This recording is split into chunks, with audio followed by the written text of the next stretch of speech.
literally segment 3 on the Danny Vegas live show. First of all, got to do a couple shout-outs. Tim Torres, the man behind the scenes at WCOBM. We love you, man. You're an important cat, and I want you to know it. And all the other people at WCOBM, Utah now, down in Hollywood, we love you. We love being part of this family, and we are going, man. And I love being part of this whole thing, and I love being a great show, because we are a great show. Andy and Rose people every day, and I know you've only been on twice, but I know what's going to happen after a few times. People are going to just stop you on the street. They're going to stop you on that street and say, man, I know you. I recognize those cat-framed glasses. Just be kind. Just be kind. You know, just be kind. So what I want to talk about, I just kind of, we were talking about all the election stuff, and I'm going to stop right there because we have lots of time to go over that stuff. But in short, we both literally don't watch the conventions. Mm-hmm. We're both, you know, she's a registered Democrat. I'm a registered independent, but I do tend to lean a little right because I'm a fiscal guy. But we're both kind of in the same camp that as independents or independent thinking, for the first time in our lives, we're just kind of exhausted and saddened. Wow, saddened. Saddened. Yeah. You literally got...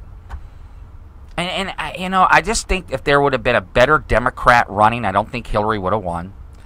And I think on the Republican side, there was a lot of great Republicans that could do better against Hillary, but they just got typhooned. Yeah, they just got swamped. I mean, the Republicans got so much great talent right now, and I just don't think they knew how to handle that guy. And he just got through the process. So I like you. I'm just like, wow. Overall, I'm kind of sad. Mm-hmm. I'm kind of sad. I kind of wish I had the young Bernie supporters have so much passion. I get it. I don't believe in all that stuff, but I felt the same way when that was Ronald Reagan. I was 18 years old. I couldn't even vote yet, but this guy was coming in and going to take on the government because it'd been held by the Democrats for 40 years. And I remember it's not the government. It's not the government is evil. I remember all that stuff. So I know the passion. But anyway, I want to talk about something else.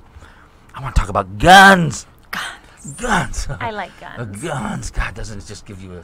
Guns. I'm going to tell you a story. Tell me a story. I was in the Smiths the other day, checking out, and there was an African-American gentleman who had a gun on his hip. Okay. No problem. Loved it. In fact, when I got done checking out, he was sitting over on the bench going through his bag. I went over and thanked him for carrying his weapon inside that store. And I'm going to tell you why, because I know all my anti-gun nuts are probably freaking out. But I love the fact that that guy had a gun. And I felt more safe in that store with that guy with that gun on his hip than I did when there was no gun on the hip. Yeah. And I really got to thinking about that guy is a protector. Mm-hmm. He's got his gun on. He's a law-abiding citizen with his right to carry a gun on his hip. And you know what? I thanked him for protecting me, saying, I appreciate you being here with your weapon. You know what? And that got me to thinking. Uh-oh. Oh, yeah. And I did a post yesterday. Got a lot of support from the ladies. Mm-hmm. I pretty much said, and I threw it out here, and here's the controversial statement, and I'm going to let Ann Dean talk about it. I say there's a, if you go on my Facebook and scroll down a little bit, there is a concealed weapons class going on. I don't know the company. I just shared it. Do your research. If you want to go to the class, go to the class. Maybe I'll talk to the company in the future, but right now I don't endorse it or anything. I don't really know. You have to do your own research. But they're having a class on concealed weapons for the ladies.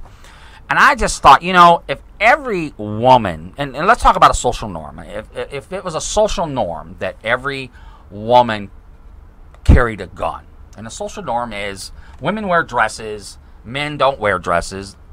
They are taught to wear dresses from thousands of years, and we're taught not to wear dresses. That's what's called a social norm. It's a learned behavior that is so ingrained into the culture, we think it's normal. Right. Okay, so if that was ingrained in our culture, that every woman, 90% of women, had a gun in their purse, and everyone knew it, I would say there would be no crime in America. I would say it would empower women beyond approach to the point where hey, I sell an MLM product. I'm empowered. No. If every woman carried a gun, you would know what empowerment is. You would be respected beyond belief. You'd be known as a protector of life, liberty, and the pursuit of happiness. I'm saying in America would change overnight, and it would be better. I won't argue that. I carry a gun. I'm very proud to carry a gun. I did take the concealed weapons class. I took it at the gun store.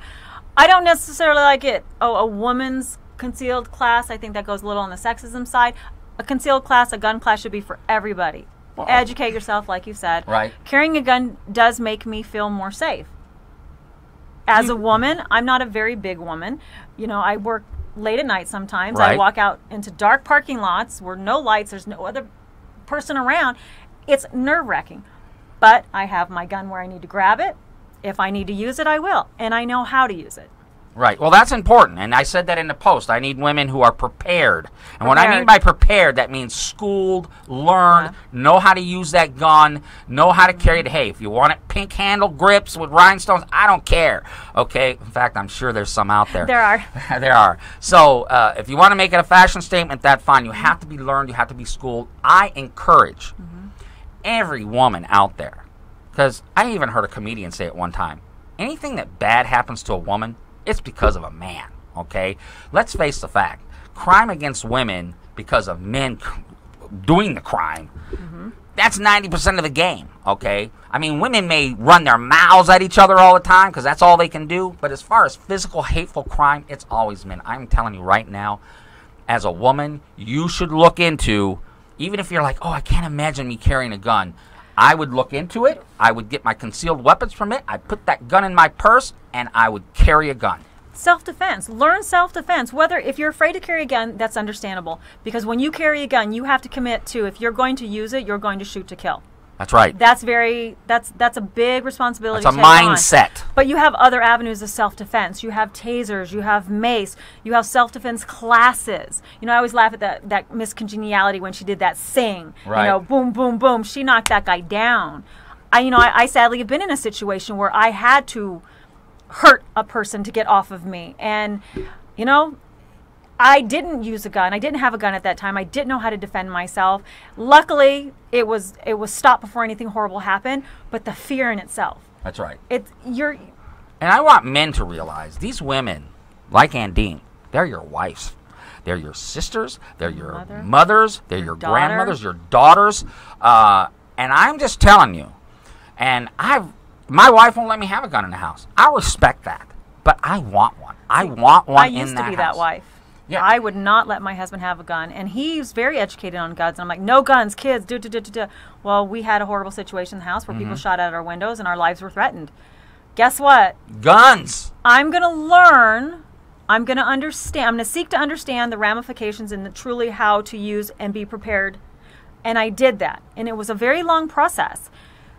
After I made the final decision, with the education, with the training, with the classes, I then went and I bought my gun. Now my husband and I, we will go shooting together. We've taught our children to shoot. My daughter at 15 was shooting assault rifles. But again, under a supervised situation. She was shooting sniper rifles. But she understands how to use them. She understands the safety behind it. She understands the do's and the don'ts. You cannot just carry it. Oh, I'm going to carry a gun. I'm going to pop a cap in your ass. It doesn't work that way. It doesn't work that way. You No. have to have a mindset that it's for protection. Education. And when you pull it, you better be prepared to use it. There's no going back.